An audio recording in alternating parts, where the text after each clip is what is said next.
Muhammadin Rasulullah wa ala alihi wa sahbihi wa man wala. Bersyukur kepada Allah dan mengucapkan syukur alhamdulillah. Bersalawat kepada baginda Rasulullah dan mengucapkan Allahumma shalli wa barik alaihi. Yang kami muliakan Tuhan Guru kami, dan adapun hajat kami Tuhan, kami dari Rumah Suluk Betul Kholim Syekh Haji Mustafa Beserahkan. Beliau adalah atuk saya Tuhan, yang berguru kepada penguru Syekh Akih Tambah. Izin Tuhan, saya Khalifah Tuhan yang ke-58 yang ikut suluk buah kehautan Tuhan. Alhamdulillah atas amanah dan doa Bapak Tuhan, sekarang sudah mengikuti terus berkembang. Di bulan 7 yang lalu kita sudah dirikan Tuhan ke pondok pesantren. Kami memperkenalkan adalah beberapa santri yang kami bawa, dan juga pengajian ibu-ibu dan juga jemaah tarekat. Kami ada datang 4 bus, 1 bus pakai bus kecil.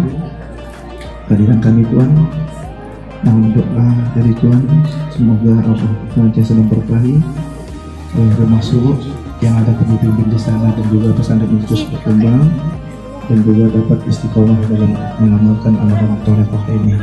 Dan mohon tausiah dan bimbingan dari Tuhan, arahan agar kami senantiasa dapat mengemban amanah dan mengamalkan amalan tarekat ini, dan meyakinkan kepada seluruh masyarakat semua yang berusaha untuk bisa mengamalkan ini dan mendoakan air yang kami bawa ini Tuhan. Assalamualaikum warahmatullahi wabarakatuh.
Bismillahirrahmanirrahim.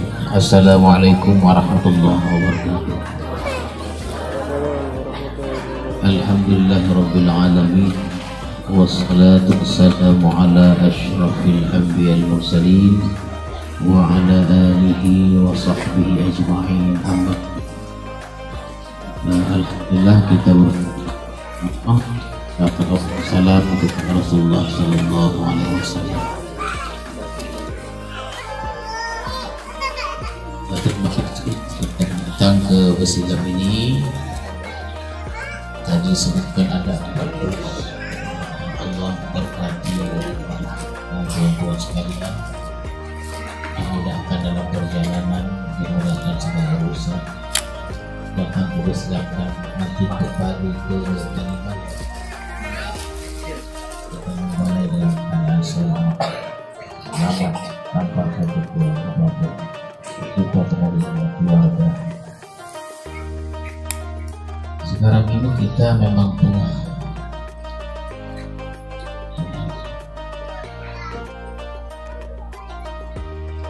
melihat kembali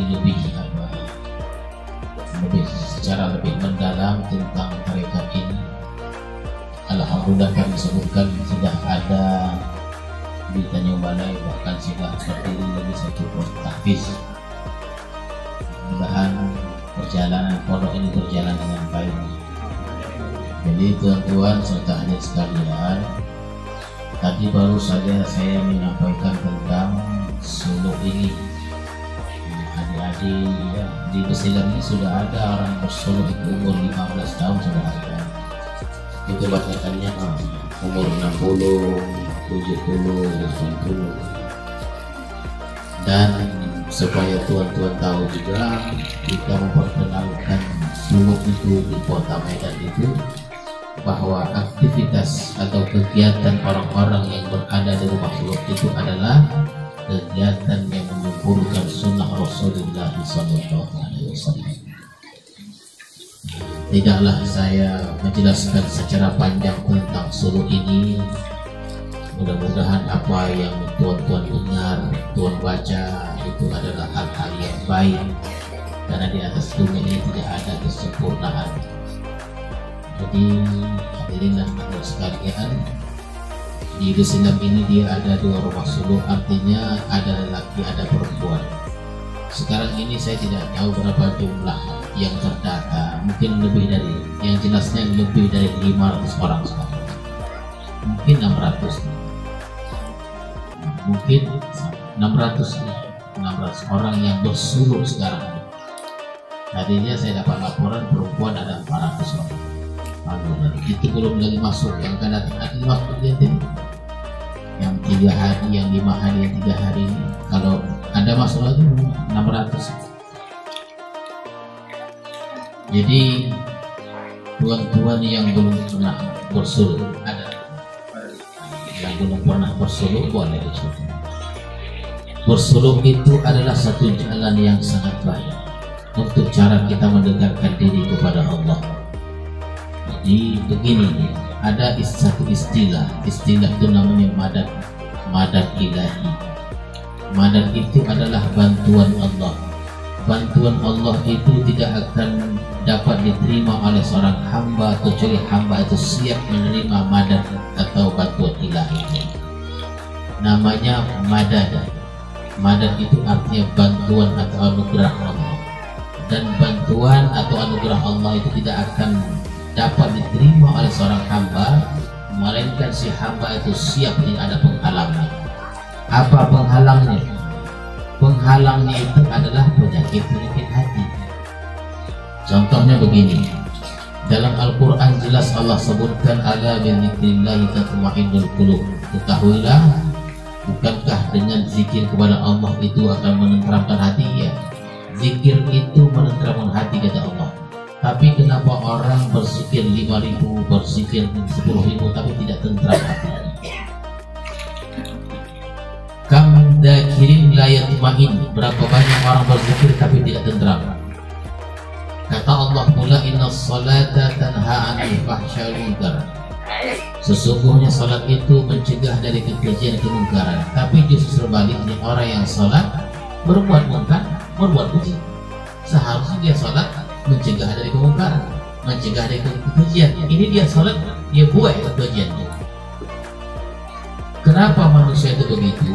Karena tidak dapat dia menerima madad ilahi tadi. Jadi sembahyang pun tidak khusyuk.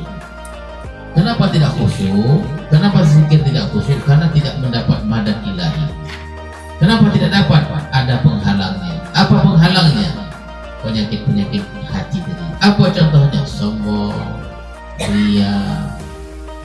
Sombong, ria, hubbul mal, kemudian dengki, fitnah, dan segala penyakit-penyakit hati itu penghalang kita untuk kita bisa tentram berzikir kepada Allah Subhanahu wa Ta'ala. Buku setebal apapun tuan baca buku itu, siapapun pengarangnya, bagaimana cara sembahyang khusyuk, macam mana zikir yang khusyuk, metode apapun yang tuan pelajari, payah untuk mendapatkan salat khusyuk dan zikir khusyuk. Selama madad tidak dapat, selama itu jugalah sembahyang kita pun dengan khayal, memikirkan hal ihwal dunia, memikirkan kerja, memikirkan dagang, ini dan lain-lain itu. Jadi penghalang tadi sudah saya sebutkan. Jadi macam mana cara menghilangkan penghalang-penghalang tadi?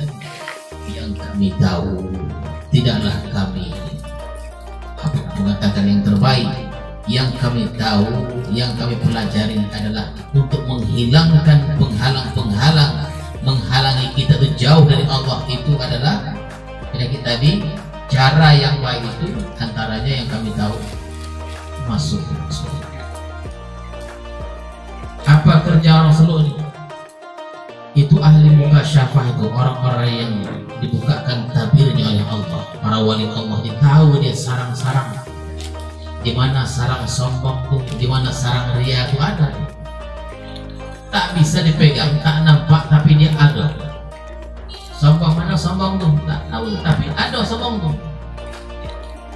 Di mana letaknya? Di mana sarangnya? Di mana sarang ria? Di mana sarang sombong?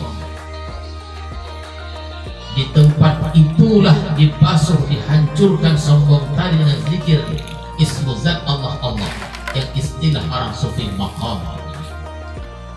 Ada maqam ini, di situ letaknya dibasuh dengan 5.000. Yang maqam ini pula ada penyakitnya dibasuh dengan 1.000. Yang pada akhirnya jumlah keseluruhannya 11.000. 11.000 itu berzikir siang dan malam dalam rangka untuk menghancurkan penyakit-penyakit yang membawa kita ke neraka. Nah, itu dia. Kita nak menghancurkan penyakit-penyakit itu dengan zikir. Zikirnya 2 saja. Ismudzat Allah dan nafi isbat la ilaha illallah, dihancurkan penyakit-penyakit tadi. Karena kalau kita pelihara penyakit tadi, imbangnya nakoh. Apa dia? Sombong, tompek nakoh. Ria di situ juga. Kebulmat di situ juga. Iri di situ juga cabangnya. Jadi memang lebih utama disembuhkan penyakit yang ada dalam penyakit rohani. Itulah dia rumah suluk itu. Ikhtiar kita masuk rumah suluk itu supaya dia tak boleh kita biarkan penyakit-penyakit hati itu bersarang dalam diri kita. Tak boleh. Kalau poning kita ubek dia, kolesterol datang kita ke dokter, darah tinggi tak bahagia lagi, dan kita ke hospital ini tahu tak bahagia. Nah, tak bahagia anak jumpa dokter. Adakan sombong tidak mau kita ubek? Adakan ria itu kita biarkan dia? Jangan. Adakan cinta ini, cinta itu kita biarkan? Jangan. Karena penyakit-penyakit yang saya sebutkan menghantarkan kita, menyampaikan kita ke neraka Allah. Oleh karena itu, di antara metode yang kita pahami, latihannya, terapinya ada dalam rumah suluk. Apa kegiatannya? Orang dalam rumah suluk itu kekaluhur, sembahyang berjamaah, sembahyang di awal waktu, makannya makan cara Rasulullah, tidurnya tidur cara Rasulullah, mandinya tidak boleh buka basahan. Sepanjang rumah suluk dia tidak pernah dia membuka aurat. Itulah saya sebutkan bahwa kehidupan orang suluk, kehidupan cara Rasulullah SAW dalam mendekatkan diri kepada Allah Subhanahu wa Ta'ala. Tamat rumah suluk macam tamat universitas. Ada yang dapat cum laude 4, ada yang dapat 3, ada yang dapat 2, ada yang gagal. Masuk itu juga. Ada yang lulus, ada yang gagal. Yang gagal kenapa? Karena mencederai, karena melanggar peraturan, undang-undang atau adab-adab yang sudah ditetapkan. Tapi kalau tuan-tuan masuk rumah suluk menjaga adab itu, insya Allah akan dapatlah apa yang mau kita ajak. Yang kecil apa? Yang tua boleh, yang perempuan apalagi? Yang perempuan 400 orang sekarang nih. Nanti ibu-ibu sebelum pulang boleh tinjau-tinjau sekojang. Macam mana keadaan suluk sholat atau tidak? Cuman kalau tilamnya dibayangkan di dalam rumah. Nah, di rumah suluk disikitkan makan, disikitkan tidur. Jadi banyak zikir satu hari satu malam minimal 5.000. Allah. Itulah yang dibuat orang suluk. Kalau orang sering mengatakan suluk itu dengan suara miring, mereka tidak paham. Itulah pojok kita sekarang ini menjelaskan kepada masyarakat tentang hakikat kebenaran rumah suluk itu yang sebenarnya. Itu namanya hospital, rumah sakit rohani. kita mesti masuk, jangan masuk, supaya jiwa kita tentram. Ada kan kita berzikir tidak tentram, seharusnya berzikir itu tentram. Seharusnya sholat itu kita jauh dari perbuatan dosa. Jangan terbalik dia. Berzikir tidak tentram, sembahyang berdosa juga. Nah, kenapa tuh? Madad ilahi tidak sampai. Kenapa tak sampai? Ada penghalangnya. Apa penghalangnya? Yang saya sebut tadi. Apa obatnya? Berobat. Di mana tempatnya? Rumah suluk. Ya, nah itu sajalah. Kusdalam, nama kusdalam namanya. Nakus dalam itu dia sebelum menaik nakus dalam. Namanya kita bonti lah tuh. Nah, jadi ayat ini tadi sebelumnya sudah kita bacakan Yasin, dicampurkan air ini, air mineral, air aqua. Tadi pun yang saya baca tadi Al-Quran dan Salawat. Untuk tuan-tuan minumlah airnya. Minum boleh, disapukan boleh juga, disirapkan. Kalau sirap itu biasanya untuk harta yang dijual, mau menjual tanah, mau menjual rumah, supaya misalnya ada usaha di laut, usaha di darat, siramkan aja, mohon pertolongan Allah. Nanti pandainya tuan ibu-ibu itu dalam menggunakan air. Yang sakit boleh mandi, satu tutup campurkan ke dalam gayung berisi air yang bersih, itulah siraman terakhir. Dimudahkan urusan jodoh, supaya anak-anak mau mendengar cakap, terang hati mau mengaji. Ya, nah, minumlah air ini. Kalau berkurang air ini nanti boleh ditambah dengan air aqua atau air masak. Itu dia. Minumnya kapan saja. Terasa di hati mau minum, ibu minum, tuan-tuan minum. Boleh ditambah. Tak ditambah boleh juga. Kenapa ditambah? Jauh dari Tanjung Bali. Nah, ya, mungkin itu sajalah.